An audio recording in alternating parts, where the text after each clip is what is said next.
Θα σας πω κάτι σε 3 μέρη, για να τιμήσουμε έτσι την ήτταση. Το πρώτο μέρος είναι περί του χαϊκού. Το χαϊκού, η αιωνιότητα της στιγμής, η στιγμή της αιωνιότητας, όταν ο χρόνος γίνεται στιγμή, ζει στην αιωνιότητα. Ιδού λοιπόν ο τόπος και ο τρόπος του χαϊκού. Εκεί που ο ωκεανός της εμπειρίας χωνεύεται στη σταγόνα της βιωμένης στιγμής. Καθώς το ασύλληπτο καθίσταται παρόν αισθητό και κάθε εντύπωση μετουσιώνεται σε μουσική των φευγαλαίων. Less is more. Το λιγότερο είναι περισσότερο. Αυτή είναι μια φράση του ποιητή Ρόμπερτ Μπράουν, γράφτηκε το 1855 και από το 1947 τον Εσπαντερό έγινε η σημαία του μινιμαλιστικού κινήματος στην αρχιτεκτονική και γενικά στο design, στο σχεδιασμό, στην αντίληψη των πραγμάτων. Εδώ λοιπόν η αρχαία τέχνη του επιγράμματος συναντά μια καθολική αίσθηση του κόσμου. Σε αυτό το στερέωμα, ο αστερισμός του χαϊκού κατέχει μια θέση ξεχωριστή.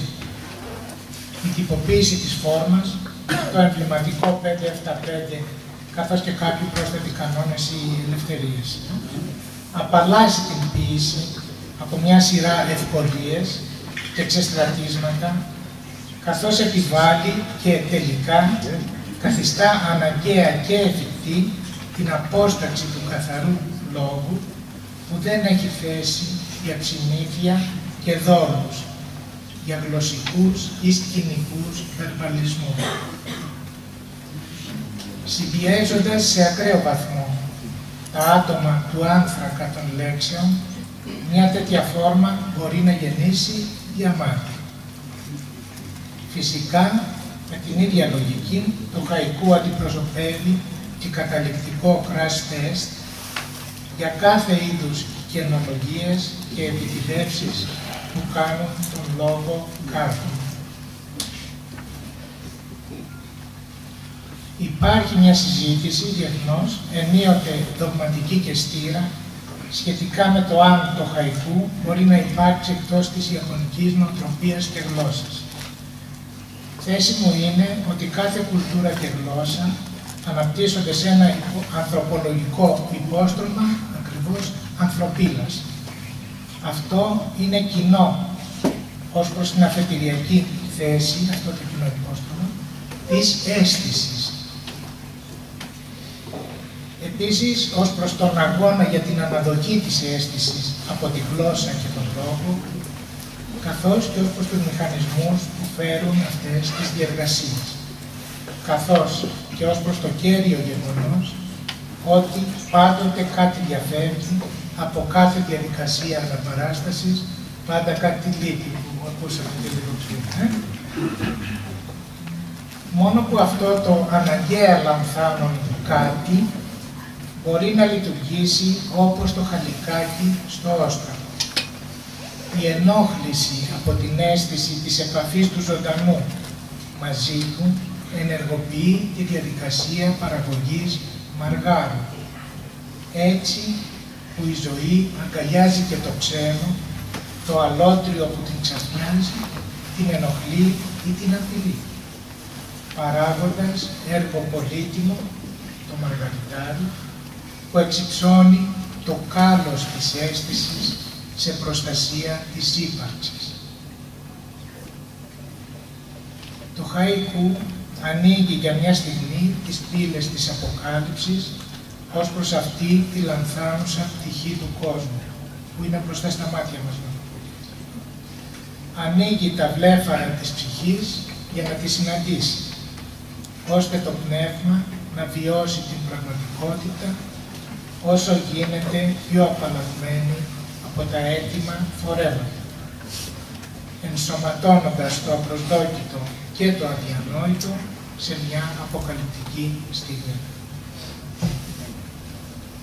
Σε εκείνη τη στιγμή, το χαϊκού ως ανεπιτίδευτο κέριο ρήμα ελευθερώνει την ύπαρξη από τα δεσμά του χωρισμένου νου. Τη στιγμή εκείνη, το τι θα πει η ψυχή είναι στο όριο του λόγου.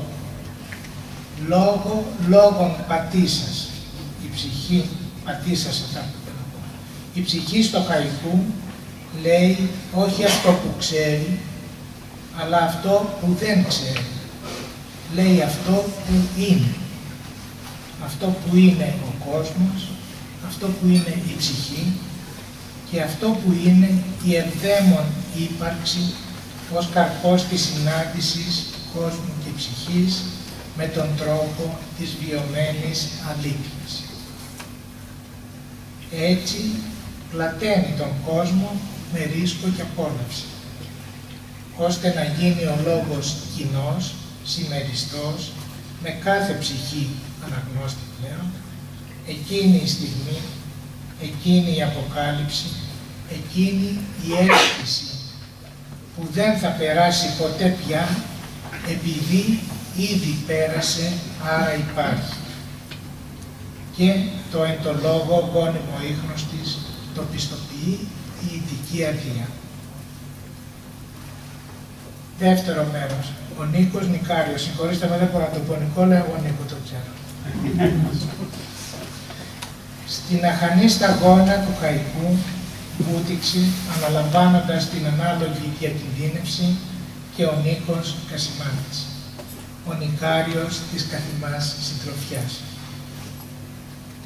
Η διακινδύνευση συνίσταται στο ότι εκεί αφήνεσαι γυμνός στην εμπειρία, όπου μιλάς για αυτό που δεν θυμάσαι, ενίοτε μάλιστα με πλήρη επίγνωση του ότι κάνεις λόγο κοινό αυτό που δεν θυμάσαι, αν και είναι ο απόλυτος όρος, η απόλυτη απαρχή της ύπαρξής σου. Εκείνη η λάμψη και μαζί έλαμψη της πραγματικότητας που σε κάνει να βρεθείς ενώπιος ενωπίο με το ανίκαστο και το άφατο που σε αφορά. Όχι με όρους γνώσης, αλλά με τον τρόπο της αποκαλυπτικής εμπειρίας που σε συγκροτεί με όλη τη φευγαλαιότητα του πράγματος, σε συγκροτεί σε υποκείμενο που αναλαμβάνει τον εαυτό του σε όλες τις διαστάσεις της ύπαρξής του εν κόσμο, ακόμη και ως προς εκείνες τις διαστάσεις που διαφεύγουν από τα δίκτυα του παρόντος νου. Από αυτή τη σκοπιά, στη συγκεκριμένη συλλογή, το πυρηνικό χαϊκού του Νίκου Νικάριου είναι το επιγραφόμενο γενέθλια. Ίσως μαζί με το κοντινό του, παραθέτω το κοντινό, του προσώπου σου εμφανίζουν τη μορφή λίγες πινελιές. Τώρα το γενέθλια. Πρώτο έκλαψα μία τέτοια ημέρα. Δεν το θυμάμαι.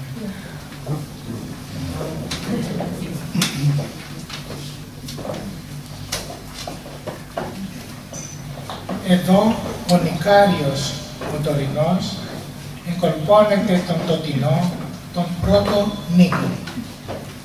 Ίσως γι' αυτό ο συγγραφέας του βιβλίου αποκαλεί τον εαυτό του και με τα δυο του ονόματα, λέγοντας όχι αυτό που ξέρει, αλλά εκείνο που δεν ξέρει, ανακαλώντας εκείνο που δεν θυμάται και ενσωματώνοντάς τον στο πανόραμα του τώρα της ύπαρξής του, χωρίς να ενοχλείται ή να αποσταθεροποιείται από ό,τι διαφεύγει του ανθάμου, που κι αυτό ενσωματώνεται στον λόγο του ποίηματος,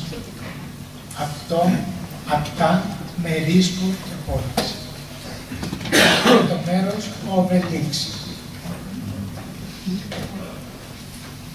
Η επιστήμη μου και η φιλία μου με τον Νίκο Νικάριο μου επιτρέπουν με ασφάλεια να αποκαλύψω ότι είναι σημαδεμένος από κάτι ανίατο. Παρόμοια με τον Οβελίξ, έπεσε κι αυτός, όπως όλα δείχνουν, μέσα στη χύτρα του λόγου, που λέει και αυτά που δεν ξέρει, με μια έγκλη κάλους στο σημείο ανάρτησης. Κάποιοι που ζήσαμε την ευλογία του διαλογισμού με δασκάλα μας την Ιωάννα, ξέρουμε ότι ο Οσάνο βυθιζόταν και όταν αναδυόταν έφερνε μαζί του μαργαριτάρια ή μάλλον αρμαθιές μαργαριτάρια, πανέμορφα πλέγματα ποιητικού λόγου. Η επιστήμη σηκώνει τα χέρια. Ο φίλος μας συνεχίζει και θα συνεχίσει να βρίσκεται σε αυτή την κατάσταση. Η φιλία πάλι σηκώνει και αυτή τα χέρια. Σε ένα μύχιο χαιρετισμό σε κάποιον σύντροφο εναφάτης λόγης.